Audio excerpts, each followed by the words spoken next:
어떻습니까? 지금 근데 사실은 또 트럼프 대통령이 승인한 것 가운데 하나가 뭐냐면 우리 핵 추진 잠수함의 그 연료를 한국에서 뭐 할 수 있도록 해주겠다 이런 이야기를 했는데 그 잠수함의 운용 목적이 북한과 중국에 대한 어떻게 보면은 정찰일 수 있고 감시일 수 있고 이런 부분이 있는데 이런 내용을 다 중국은 듣고 왔을 거 아닙니까 지금? 그러니까요.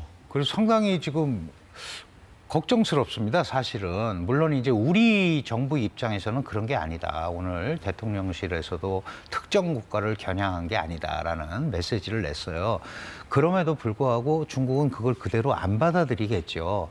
다만 우리가 할 수 있는 거는 우리는 북한이라는 특수 요인이 있고 특히 최근에 북한이 러시아의 군사과학 기술을 도입을 해서 원래 잠수함 기술은 있습니다. 그런데 5,000톤급 이지스 구축함을 지금 양쪽에다가 동해 서해에 띄워놨단 말이죠. 이 이지스 구축함이라는 거는 해상에서 미사일 발사가 가능한 5,000톤급이니까 그 위협이 점점 가중되고 있잖아요. 그리고 러시아의 군사과학 기술이 중국은 안 준다고 하더라도 계속 발전을 하면 우리 해역이 굉장히 어렵다. 특히 북한을 둘러싸고 있는 이쪽 지역은 중국도 있으니 우리가 그쪽 지역을 한국이 잘 정찰하려면 디젤 자막 능력 갖고는 안 된다. 소음도 많이 나고.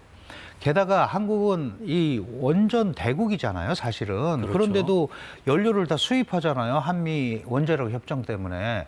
그런데 우리가 지금 그 폐기물을 거의 80% 정도까지 차입되는 거 아닙니까? 그러면 이제 다음에 버릴 때도 그러면 재처리를 하게 해줘야 되는 거죠.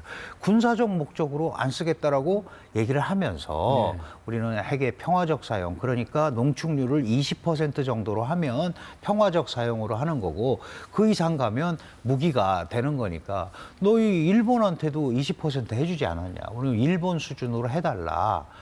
그런데 이제 사실은 트럼프 대통령의 마음을 탁 움직인 거는 중국 추적한다는 데서 탁 움직였을 것 같아요. 그래서 매우 의도되고 전략적 발언 같은데 이제 내일 모레 회담할 때 잘 설명을 해야겠죠. 그게 어떤 중국을 겨냥한 게 아니고 우리가 이렇게 돼 있으니 이 우리 국방 현대화나 이런 걸 위해서도 이런 게 좀 필요한 거 아니냐. 그런 큰 틀에서 얘기한 거다. 그럼에도 불구하고 중국은 그렇게 안 볼 겁니다. 지난번에 안미경중도 마찬가지예요.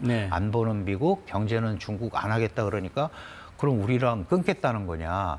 이재명표 실용외교의 일성이 이거잖아요. 한미 동맹을 근간으로 해서 외교를 확정하겠다. 근데 그 전에 진보 정부들은 그런 표현 잘 안 썼단 말이에요. 그러니까 한미 동맹을 근간으로 한다라는 게 방점이 딱 찍혀 있으니까 중국은 그 뒤에 나오는 것들에 대해서는 우리하고 더 친할 줄 알았는데 지난 정부에 비해서 미국을 더 중시하는 거 아니야라는 의구심을 지금 갖고 있는 터죠. 그렇겠죠. 지금 6개월밖에 안 됐잖아요.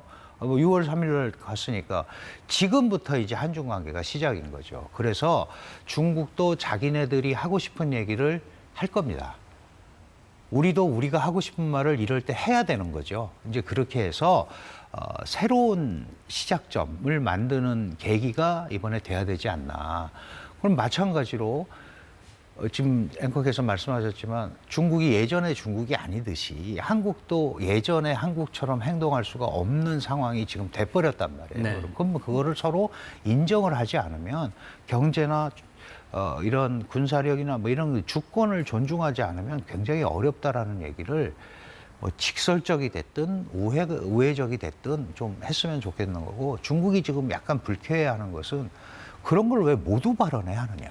네, 저도 어제 그래서 그 이재명 대통령의 모두 발언 이후에 이제 백악관에서 이제 풀단으로 온 취재진에게 어떻게 보느냐라고 질문을 좀 해봤습니다. 그랬더니 이제 굉장히 현명한 수였던 것 같다. 왜냐하면 이제 미국 입장에서는 모두 발언은 기자들이 다 듣고 전 세계에 생중계가 되고 있는 상황이잖아요. 그런 상황에서 원자력 추진 잠수함이라는 의제를 꺼냈기 때문에 전 세계 언론들이 보도를 안 할 수가 없게 된 상황인 거고 근데 그러면서도 이제 미국 측을 설득하기 위해서 미국 측이라는 거는 뭐 트럼프 대통령과 행정부 강요 포함해서 미국 취재진까지 전부 포함하는 거거든요.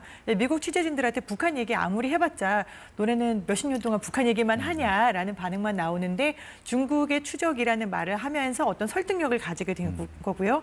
이어서 이제 헤그세스 국방장관도 한국에서 국방비 증액하고 전략적으로 자립하려고 하는 거 굉장히 높이 평가한다라고 또 오늘 이야기가 나왔거든요. 네. 그런 측면에서 봤었을 때 중국은 당연히 불쾌할 수 있지만 결국에는 모두가 자국의 안보를 위해서 움직이는 거니까 이런 발언에 대해서는 상당히 좀 영리했던 것 같다라는 이제 미국 쪽 취재진의 네. 이야기가 있었습니다. 저도 똑같이 생각합니다. 매우 의도되고 전략적인 전술적 용어였다. 예. 네, 그렇게 판단을 하고 그런 느낌이 중국도 강했습니다. 당연히 중국도 알죠. 한국 상황을 왜 모르겠습니까? 그러면 그런 것들을 잘 설명을 하고 그러면서 기준점을 높여가는 거예요. 서로.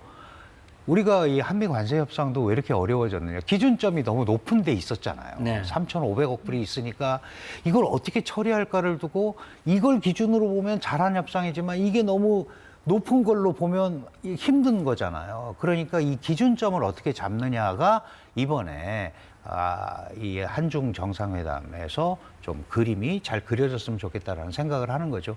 당연히 이런 미중 정상회담도 우리한테 그런 영향을 또 줄 수밖에 없습니다.